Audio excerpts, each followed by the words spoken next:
بندوں کو اللہ پر بھروسہ نہیں. اب ممکن ہے کہ 4 لاکھ یا 5 لاکھ بنتے ہیں کہ بندہ حج کے لیے نکل سکتا ہے. اب غریب سے غریب شادی بھی اگر کسی کو کرنی ہو، بیٹی کی ہو یا بیٹے کی ہو، تو 4-5 لاکھ ایسے ہی اڑ جاتے ہیں. نارمل میڈیم اگر شادی کرنی ہو، اب اس کے پاس پیسے ہیں، 4-5 لاکھ روپے ہے، اب اس کے اوپر حج فرض ہو گیا. لیکن بندہ یہاں پر کیا کرتا ہے؟ پیسے کو ہاتھ میں پکڑ کر کہتا ہے کہ نہیں، حج تو فرض ہو گیا، یقینی بات ہے، لیکن بچی کی شادی کرنی ہے، بچے کی شادی کرنی ہے. اسلام اجازت نہیں دیتا. شریعت یہ کہتی ہے کہ تجھے اللہ پر بھروسہ رکھنا ہے. تیرے پاس اگر حج کرنے کی مکمل استطاعت جم گئی اور 2 چیزیں تیرے پاس آ کر کھڑی ہو گئی پیسوں کے سامنے، یا تو بیٹی کی شادی کرو، بیٹے کی شادی. بیٹا تو الگ بات ہے، وہ کما کر لے گا. بیٹی کی بات، بیٹی سامنے ہے، حج سامنے ہے. اب کس کو پکڑوں؟ تو آپ کو اللہ کے حق کو پکڑنا پڑے گا. یہاں پر شریعت کہتی ہے کہ تم کو توکل چاہیے، تمہیں اللہ پر بھروسہ رکھنا چاہیے. تو زندگی میں 1 مرتبہ حج کرتے ہو، بیٹی کی شادی کبھی بھی تم کر سکتے ہو. آنے کے بعد ضروری نہیں کہ اتنے پیسے تم کو لگاؤ تو تمہاری شادی ہوتی، ایسا اسلام میں تصور نہیں. اسی لیے زیادہ اس میں تاکید ہے، کیونکہ آج لوگوں نے یہ طے کر لیا کہ 4-5 لاکھ 10 لاکھ بنتے ہو تو ہی شادی ہوگی. اسلام میں خدا کی قسم شادی کا یہ معیار ہے ہی نہیں. انسان نے اپنی طرف سے یہ چیز بنا لی، ایک فطرت میں داخل کر لی کہ بغیر کھانے دالچے کے بغیر سب شادی نہیں ہوتی. یہ چیز شادی میں نہیں چلتی. بریانی ہونا، وہ اسٹارٹر ہونا، وہ حلال لال چکن ہونا، پھر اس کے بعد جو ہے مٹھے میں کدو کی کھیر ہونا، ڈبل کا میٹھا رواج ختم ہو گیا سب. اب ہونا تو آئس کریم ہونا، فروٹ سلاد ہونا، یہ تمہاری طبیعت بن گئی. اس کے بغیر تمہاری شادی نہیں. ابھی معتبری سے، ابھی اعتبار کے ساتھ، فخر کے ساتھ سینہ تان کر کہتے ہیں کہ میں نے اپنے بچے کی شادی میں نے فلاں کی شادی میں 10 لاکھ خرچ کیے. 10 لاکھ تم نے خرچ کیے، تم کہتے ہو. شرم آنی چاہیے اس بات پر. اسلام تم کو اسراف کا اختیار نہیں دیتا. اللہ نے کہا کہ میں نے تم کو مال دیا تو تم کو کہاں پر خرچ کرنا ہے وہ بھی سکھایا. حضور کی احادیث اس بات کو بیان کرتی ہے. تو سامعین محترم، 10 لاکھ روپے آپ نے خرچ کیے، جبکہ اسلام یہ شریعت کہتی ہے کہ کیا 1 لاکھ کے بچی کی شادی نہیں ہو سکتی تھی؟ یقیناً ہو سکتی تھی. تو بقیہ 6 لاکھ کا جواب اللہ کے دربار میں تجھ کو دینا ہوگا.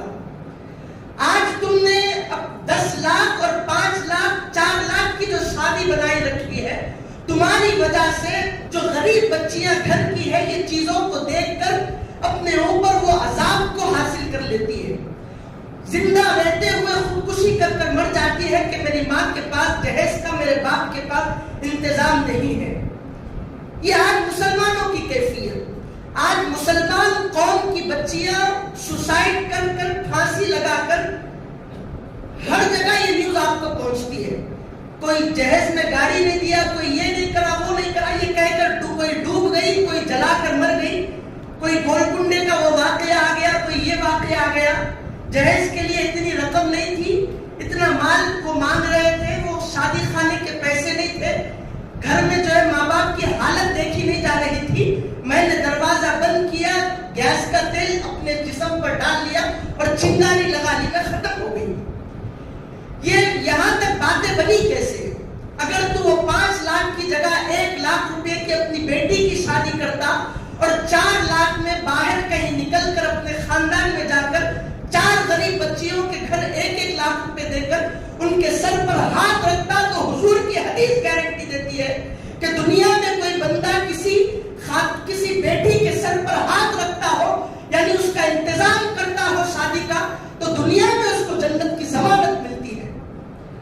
یہ بندوں نے ساری چیزوں کو چھوڑ دیا، سینہ ٹھوک کر کہنے لگے کہ میں نے 10 لاکھ روپے میں اپنے بچے کی شادی کی، فلاں کی شادی کی. ایسے لوگوں کو شرم آنا چاہیے. اسی لیے شریعت نے یہاں پر مہر باندھی اور کہا بندوں کا حق بہت زیادہ ہے، لیکن جب حج کی بات اور شادی کی دونوں کی بات آتی ہے تو اسلام نے کہا کہ شادی ایجاب و قبول سے ہوتی ہے. شادی میں اتنے بھاری بھرکم پیسے دینے کی ضرورت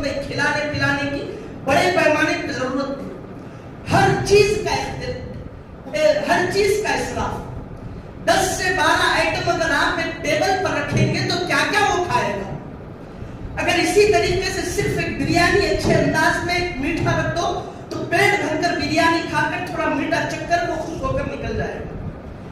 نہیں وہ کیا بولتا کہ نہیں یہ کیا بولتا کہ ایسا کیا ہوتا کہ بات آتی ہے, کہاں کی بات آتی سمجھ میں نہیں آتا.